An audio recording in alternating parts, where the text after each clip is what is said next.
Perkenalkan, nama saya Fauzia Lutfianti, saya dari kelas PAIC. Di sini saya akan menjelaskan yaitu tentang dasar dan tujuan pendidikan Islam serta peran pendidik dalam perspektif Islam. Yang pertama yaitu dasar pendidikan Islam. Dasar pendidikan Islam yaitu ada dua kategori dasar pendidikan. Yang pertama yaitu dasar pokok dan yang kedua yaitu dasar tambahan. Untuk dasar pokok di dalam pendidikan Islam yaitu ada Al-Quran dan Al-Hadis. Sedangkan dalam dasar tambahan di dalam dunia pendidikan Islam yaitu ada ijtihad, qaul sahabi, masalah mursalah, dan urf. Yang selanjutnya yaitu tentang tujuan pendidikan Islam. Di dalam tujuan pendidikan Islam yaitu untuk mewujudkan insan akademik yang beriman dan bertakwa kepada Tuhan Yang Maha Esa. Selanjutnya saya akan membahas tentang peran pendidik dalam perspektif Islam. Nah, yang pertama yaitu definisi pendidik dalam perspektif Islam. Nah, pada hakikatnya pendidik itu dalam pandangan Islam minimal itu ada 4. Yang pertama Allah Subhanahu Wa Taala, yang kedua Rasulullah, yang ketiga yaitu orang tua, dan yang keempat guru. Selanjutnya kedudukan pendidik dalam pandangan perspektif Islam. Nah, tingginya kedudukan guru diwujudkan melalui sikap peserta didik yang senantiasa tawadhu dan tidak menyimpang dari ajaran Islam. Yang ketiga yaitu tugas pendidik. Nah, di dalam dunia pendidikan itu, terutama dalam pendidikan Islam, pasti seorang pendidik itu mempunyai tugas masing-masing. Yang pertama, tugas yang harus dimiliki oleh seorang guru atau pendidik yaitu yang pertama, guru haruslah mengerti setiap karakter dan karakteristik peserta didik. Yang kedua, guru harus berusaha meningkatkan kompetensi dan keahlian yang dimiliki oleh seorang guru dalam memberikan pelajaran atau bimbingan kepada peserta didik. Yang ketiga yaitu guru harus mengamalkan ilmunya. Jadi di dalam dunia pendidikan itu guru harus mengamalkan ilmunya. Semisal peserta didik itu tidak mengetahui apa yang ada, misalnya seperti contohnya peserta didik itu tidak paham dalam materinya. Nah, maka dari itu seorang guru wajib mengamalkan ilmunya dan diajarkan kepada peserta didik. Cukup sekian. Selanjutnya, peserta didik dalam perspektif Islam. Definisi peserta didik. Secara umum, peserta didik adalah para murid, siswa, atau mahasiswa yang menjadi objek pendidikan. Adapun tugas dan tanggung jawab peserta didik dalam pendidikan Islam yaitu yang pertama, seorang peserta didik harus membersihkan jiwa dari sifat karakter yang buruk seperti pemalas, rakus, sombong, egois, atau semacamnya.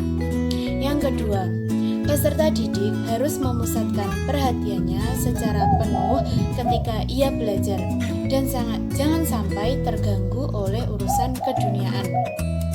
Yang ketiga, konsentrasi merupakan keniscayaan. Maka dalam proses pembelajaran hendaknya setiap siswa mampu mengurangi hal-hal yang tidak ada kaitannya dengan belajar. Yang keempat, seorang peserta didik harus menghormati guru, tunduk di hadapan gurunya, serta mematuhi perintah guru. Peserta didik hendak bertanya, harus tetap memperhatikan adab dan yang baik kepada guru. Selanjutnya, peserta didik wajib untuk menghindarkan diri dari keterlibatan dalam kontroversi dan pertentangan yang tidak bermanfaat sama sekali.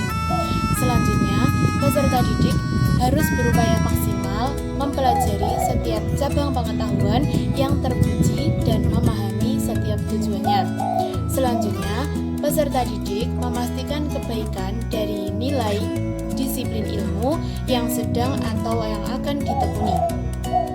Selanjutnya, peserta didik merumuskan tujuan belajar secara benar. Tujuan tersebut haruslah didasarkan pada penyucian jiwa dan pendekatan kepada Allah Subhanahu wa Ta'ala. Dan yang terakhir, peserta didik itu harus mempertimbangkan hubungan antara setiap cabang pengetahuan yang dipelajari dengan tujuan akhirnya. Untuk tujuan ini, siswa harus mengetahui klasifikasi pengetahuan. Selanjutnya, yang D, materi pendidikan Islam. Nah, di sini ada 3 term yang digunakan manusia dalam mengartikan pendidikan agama dalam hasanah pendidikan.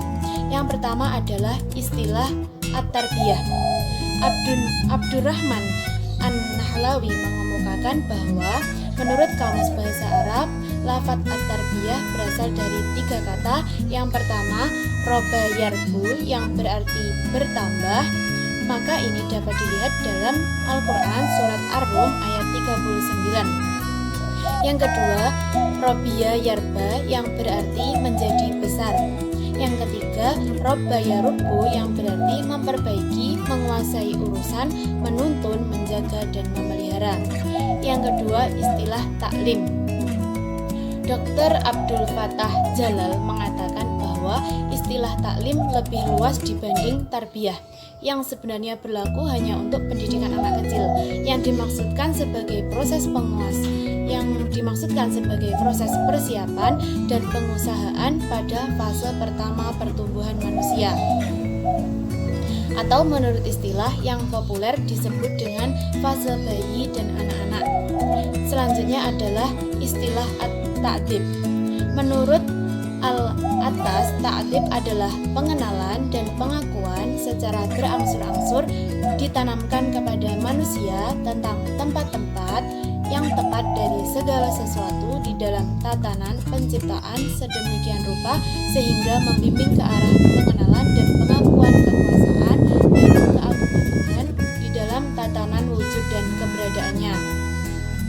Dari definisi di atas dapat disimpulkan bahwa salah satunya adalah pendidikan itu adalah segala usaha berupa bimbingan terhadap perkembangan jasmani dan rohani anak menuju terbinanya kepribadian utama sesuai dengan ajaran agama Islam. Saya ingin akan menjelaskan tentang metode Islam. Yang pertama adalah Islam. Metode yakni jalan yang penting untuk membentuk pribadi yang berkarakter Islam. Jenis-jenis metode yang bermunculan saat ini banyak sekali. Namun metode yang ada saat ini sebelumnya sudah direalisasikan oleh Rasulullah dalam pendidikan Islam. Metode-metode tersebut yang pertama adalah metode ceramah. Metode ceramah dalam penyajiannya menekankan pentingnya lisan dari guru kepada pesertanya. Yang kedua adalah metode diskusi. Metode diskusi dalam penyajiannya itu menekankan pemecahan masalah melalui pendapat pesertanya sehingga peserta didik menjadi lebih aktif dalam pembelajaran.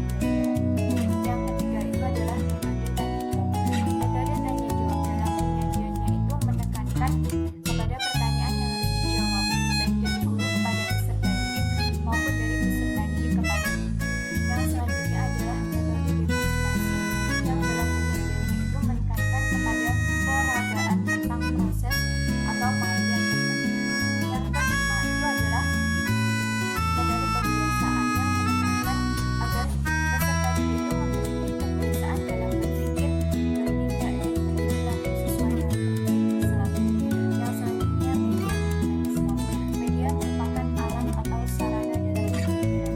Peran media dalam pembelajaran PAI sangat penting yakni untuk mengkompletkan konsep yang abstrak. Misalnya tentang materi tata cara sholat. Dalam menjelaskannya guru itu harus mempersiapkan media terlebih dahulu. Misalnya media visual berupa gambar maupun media audiovisual yang berupa LCD proyektor sehingga peserta didik itu akan lebih mudah memahami dan mempraktikkan tata cara sholat dalam kehidupan sehari-hari.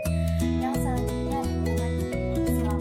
Secara umum lingkungan itu berfungsi untuk mempersiapkan setiap individu agar mampu beradaptasi dengan lingkungan sekitarnya.